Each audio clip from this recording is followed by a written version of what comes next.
Welcome to HDTV. You're now rocking with your boy.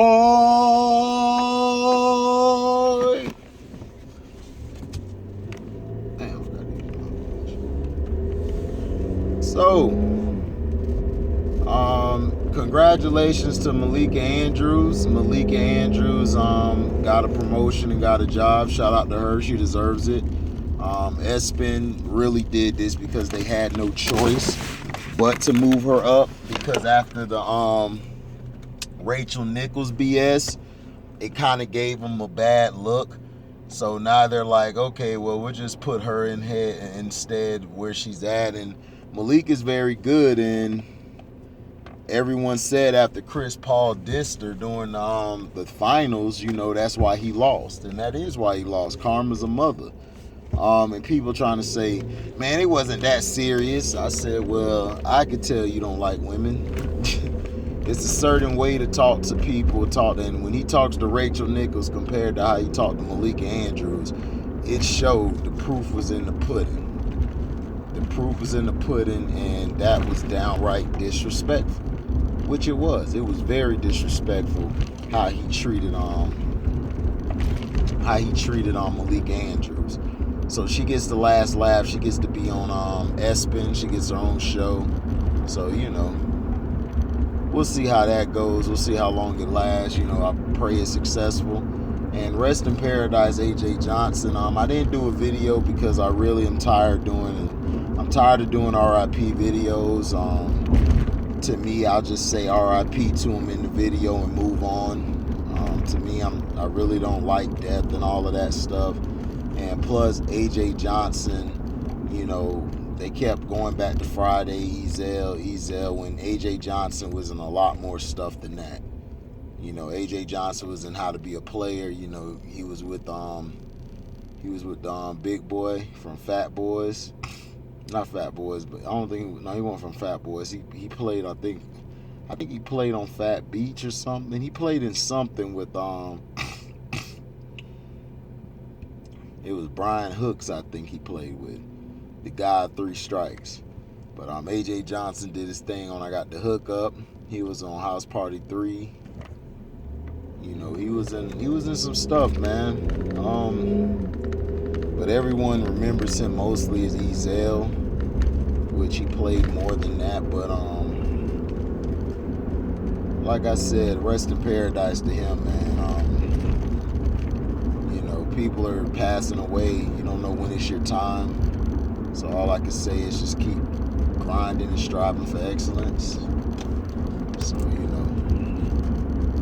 Now, Dr. J was on the Knuckleheads with Q and DMiles. QRich and the Blackest One, DMiles. Now,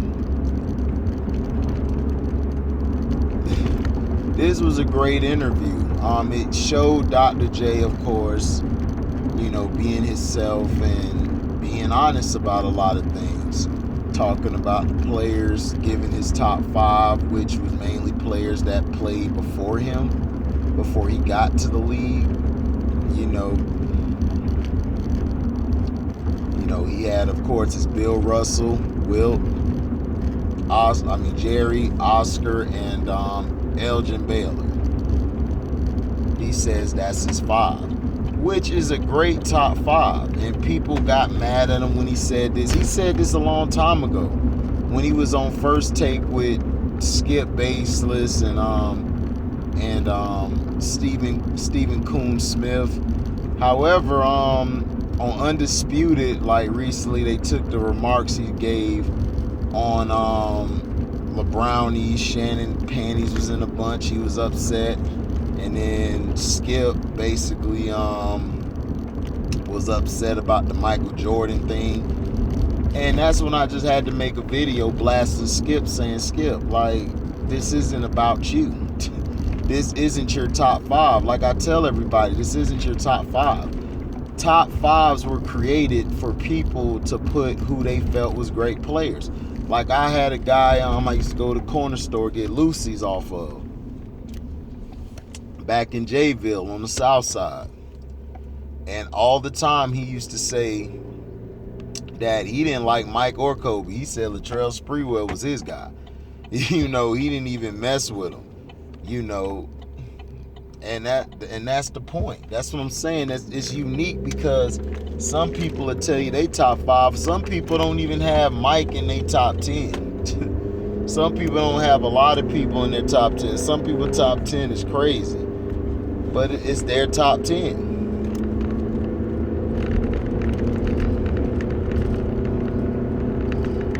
And a lot of the old heads, like Dr. J made a great point. Like a lot of the old heads, they don't talk about us. It's like they want to start at 1990 and go forward. And that's what they do, and that's what the media does.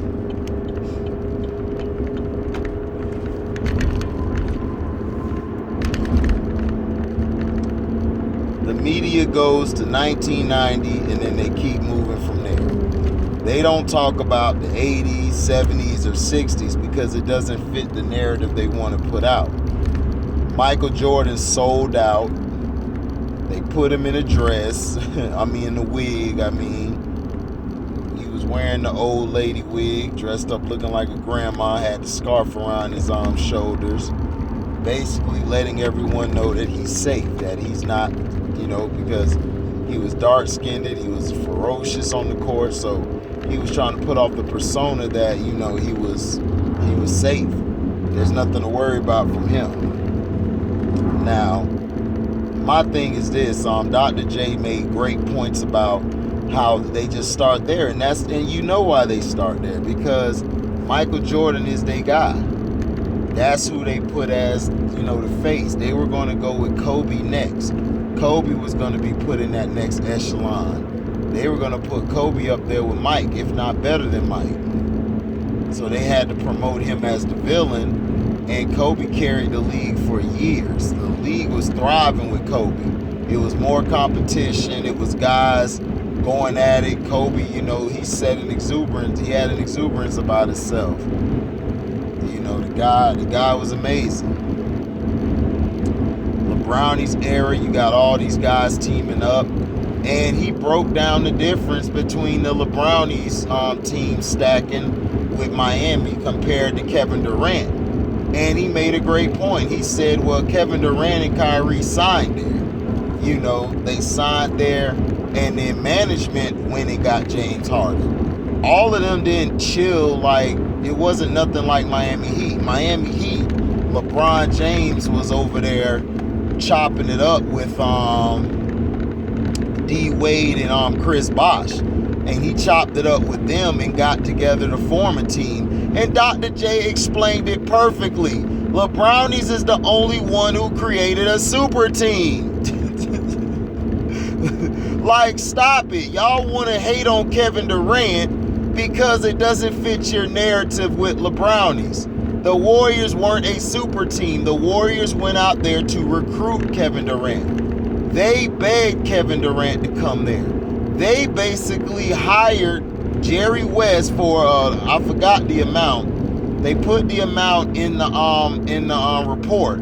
They brought him back. They paid for his consultation, and they paid for him to go get KD. He went and talked to KD. They set up a second meeting because Oklahoma City Thunder, they traded away Serge Ibaka. So what those racist crackers did, these racist crackers basically tried to make it, well, he was jealous of Russ. He didn't like Russ when that wasn't even the case. Nobody was worried about that fruitcake frog-looking motherfucker.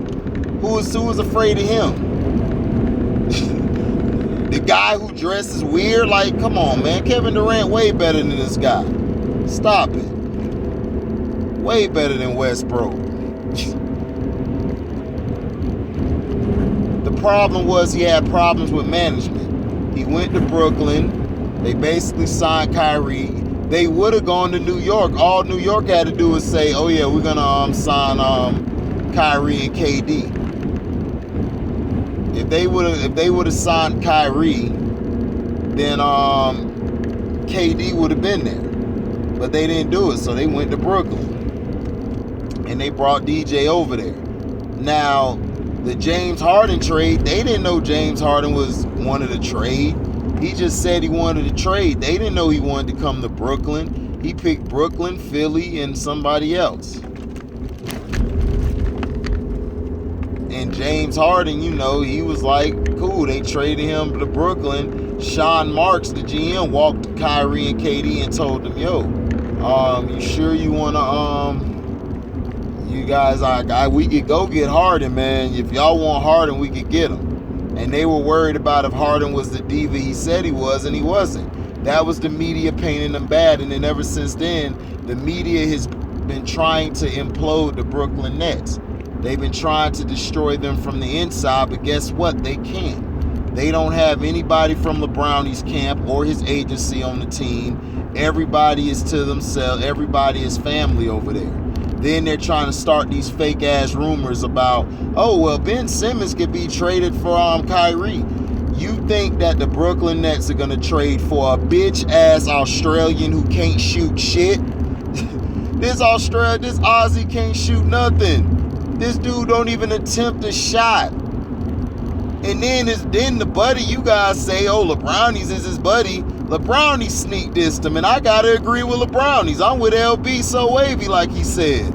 Man, look, man. If it's about Ben Simmons, son, I'm talking, man. I'm with it. I'm sorry. I agree with that. That boy LB, boy, he get real.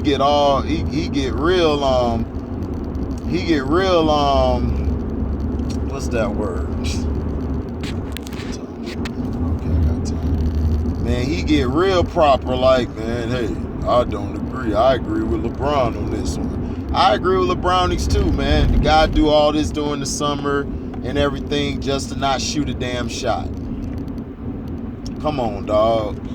Even your own boss say you trash. And then the guy lacks confidence in the fourth quarter. You think they're going to trade this bum-ass dude for a guy who can go left or right and score from anywhere, probably hit some of the biggest shots ever in history? Stop it, dog. The only problem with Kyrie is injury. But Ben Simmons get injured too. Ben Simmons has sat out games before off of nick injuries. Kyrie's had serious injuries. If the Nets would have got to the third round and potentially to the championship, Kyrie would have been back.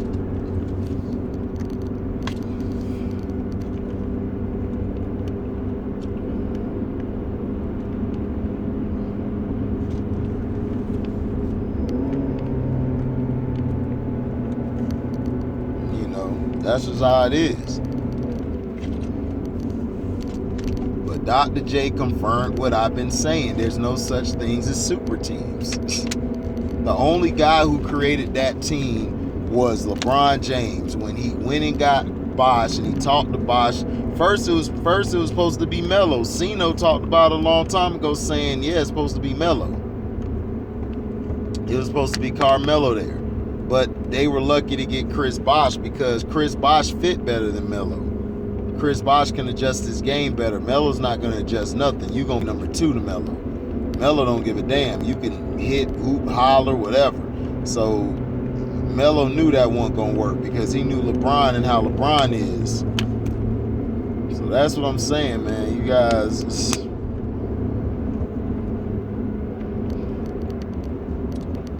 You guys don't pay attention, man. Y'all guys be sleep on the wheel.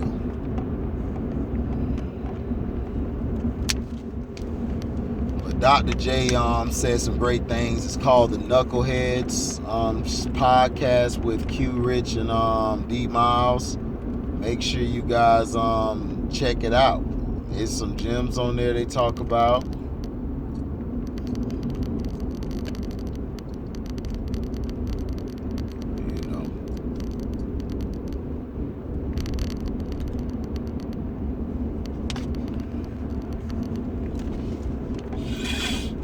And I like the question DMiles asked him.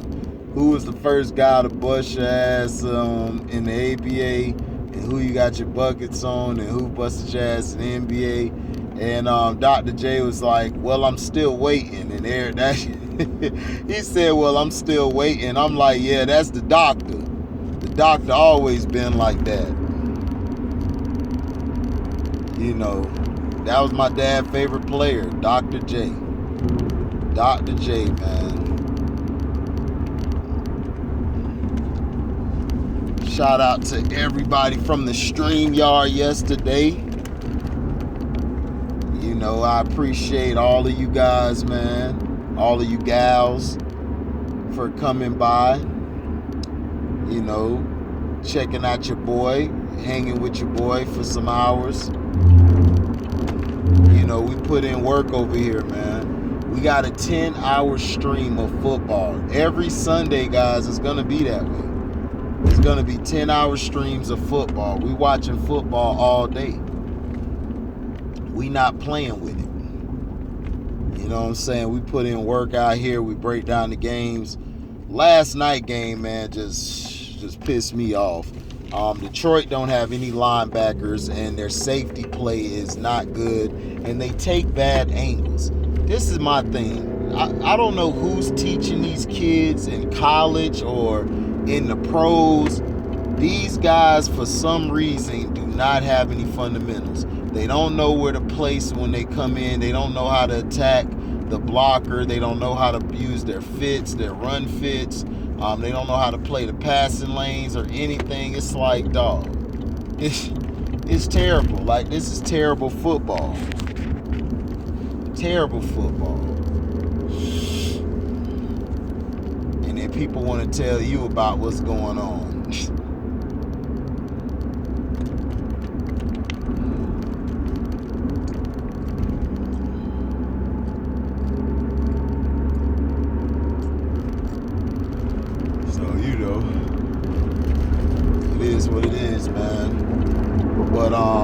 The Fudge Packers won. Markel Porter, your team won. Shout out.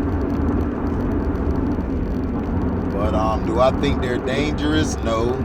I think they look terrible. There's a lot of things they have to work on. They're just in a division that's weak. Now, I think Justin Fields is starting now for the Bears because of the Andy Dalton injury.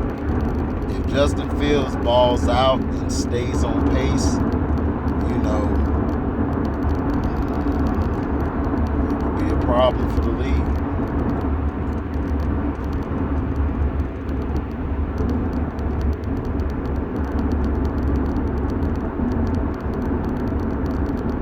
So it's tough, man. The Lions are again going to be the laughing stock. Justin Fields, man, he'll make the Bears acceptable. That defense should be okay. We'll see. But it was some great games this weekend.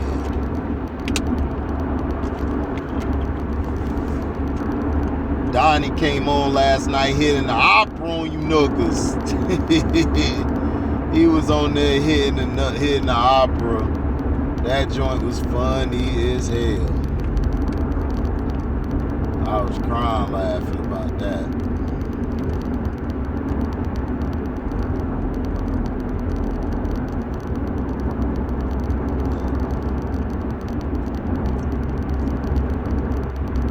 Yeah, my ass to work.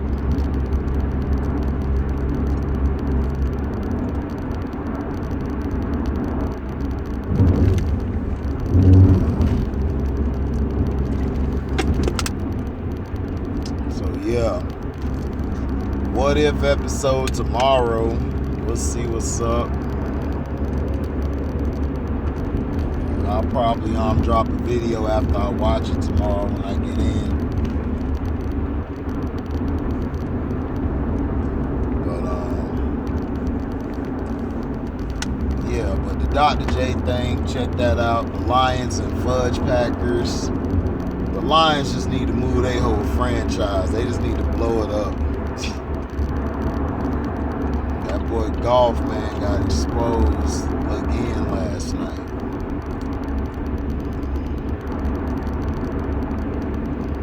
So, you know, it is what it is.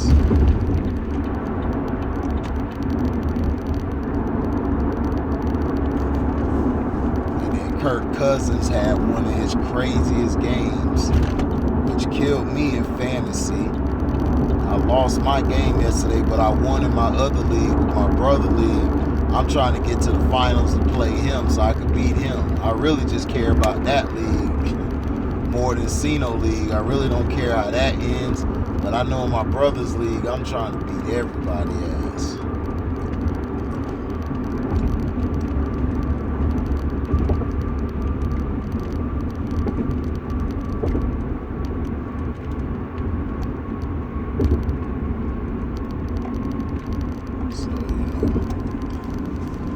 But let me know, man, what you guys think about the Knuckleheads episode with Dr. J. Please go watch that. Let me know how you felt about the game last night. The running game was terrible for the Lions. You know, they were okay at first, and then I guess the running back got hurt. They had the white boy out there running the ball too. I'm like, oh Lord, this is where they went wrong. They got too many white boys on the team. And if you do get the white boys, they gotta be like raw. They gotta be like unstoppable. So, you know.